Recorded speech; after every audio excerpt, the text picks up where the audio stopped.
Student of the Week is one of my favorite ways to build relationships with students. In today's video, I am sharing with you my exact process and showing you just how easy it is to incorporate into your classroom. If you're new here, I'm Rachel Vincent and I share tips on how to run an effective and efficient classroom so that you can get more done and still have time to teach. Student of the Week can be called many things: star student, visionary of the week, leader of the week. However you want to label it in your classroom, it's basically when you choose a student who gets to have a set of privileges throughout the week and you get to know that student better. So the first thing to think about is, how are you going to choose your student of the week? There are several ways you can do this, but one thing I would like to suggest is not to do it based on behavior.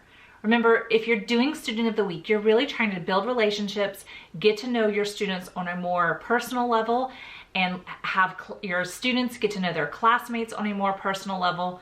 So if you do it based on behavior, it becomes I'm not good enough to be student of the week, or I have to perform a certain way in order to get that achievement. All of my students will be the visionary of the week at some point in the school year. And so I've done it a couple of different ways. One of the ways is to nominate students. I nominate a student each week, or 2 or 3, and then classmates can nominate a student of someone who they think has gone above and beyond. And then I would share the nominees with the class and then let them know who was chosen as student of the week. And so what that does is allow students to be looking for the positive in others, but it also, because as the teacher you put in nominations, that you're making sure all those students get nominated, and then you really have the final say of who wins. The other way, which is the way I currently do it and have done it for the past couple years, is to use the Wheel of Names website. If you haven't heard of the Wheel of Names website, it is a wonderful resource and a great way to randomly choose anything you want to type in onto the wheel. And so one of the things I do is just type everyone's name at the beginning of the year, and then the wheel chooses who will be the next visionary of the week, and then I can remove the name so I know who is left. The next thing you're going to want to do is to think about special privileges that you would like your student of the week to have in the class. One of the things I do the most often is the student of the week gets to be our line leader that week. I've also had special privileges as far as seating. They get like a VIP type of seating, a special desk, a special chair that they get to sit in all week. Another thing I've done is we have had a class mascot, which is just a stuffed animal that they get to take home over the weekend and write about and share their experiences with the stuffed animal. And then as part of their student of the week routine, they read their adventures with the stuffed animal to the class. Setting up a routine will help you to remember to make sure that your student of the week gets special privileges all week long. So Fridays is when we typically find out who the next visionary of the week will be. And so we spin the Wheel of Names on Friday, and when we find out who it is, they get a letter to take home to their parents and a all about me type of paper to fill out. And if we're doing the stuffed animal, they take it home that weekend and spend the weekend with it. So then Monday, the student of the week has the paper to read all about themselves, their favorites, what their nicknames are, different things like that, and then their adventures with the stuffed animal. As a side note, I typically only have a student of the week when we have 5-day weeks. It's just really hard to try to squeeze in all of those special privileges, especially since I set up a routine with it on 4-day weeks. So with that, there are plenty of weeks in our 5-day weeks in our school calendar that allow me to get through all 24 of my students. But if you have a larger class size, you'll want to make sure you have enough of those weeks. So Tuesday is a special day. Students love that day because it is show and tell day. They get to bring 3 items from home that they get to share with the class, share why it's important with them and why it's special to them. And it is the only time I allow a show and tell type in my class. I've realized that 4th graders, upper elementary students still love to show and tell. They like to share their lives with people, so it's always a fun day for them. Wednesday used to be a special lunch day, and this was pre-pandemic when parents were allowed to come into our building regularly.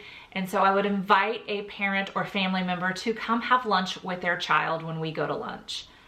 And students loved that day, and I told parents that if for some reason you can't come that day, it doesn't work out with your work schedule, just let me know. You can come a different day, or you can have a family member come, or if we needed to get a faculty or staff member to have lunch with them so that they would feel special on their lunch day. Because we have some protocols that don't allow for that the past couple years, we have done, there's a special seating in our cafeteria, so students got to choose a friend to sit in that special area during that time. This year, they have a special rolly chair that they get to sit in all day long on that Wednesday because our lunch restrictions are a little bit different than last year. So I've kind of had to be a little bit flexible with our Wednesday lunch special, but I'm hoping to go back to inviting parents to have lunch with their child in the future. Thursday is also a really special day.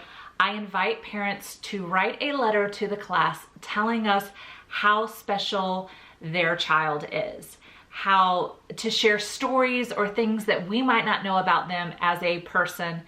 And it is one of the class's favorite day. Parents, I have sent home envelopes to where they can handwrite it and send it back. But the majority of the time, parents just send an email to me and I print out the email and make a big deal of reading it to the class. And I love getting to see the students in my classroom through their parents' eyes. And then I give the letter to the student of the week to keep. It's a special moment, and I'll be honest, not every parent remembers to do it. I think most parents want to. And so I tell them that whenever they remember, just send it in. Even if it's a week or two later, I will still read it. And I know that the students love hearing about themselves from their parents. Each Friday, as part of our morning work, each classmate fills out a slide all about the student of the week. And then I fill out a slide as well. And we write words to describe them, why we think they're special and important. And students love to get creative with it. They will think about what that student likes and enjoys and add pictures and backgrounds and use their favorite colors.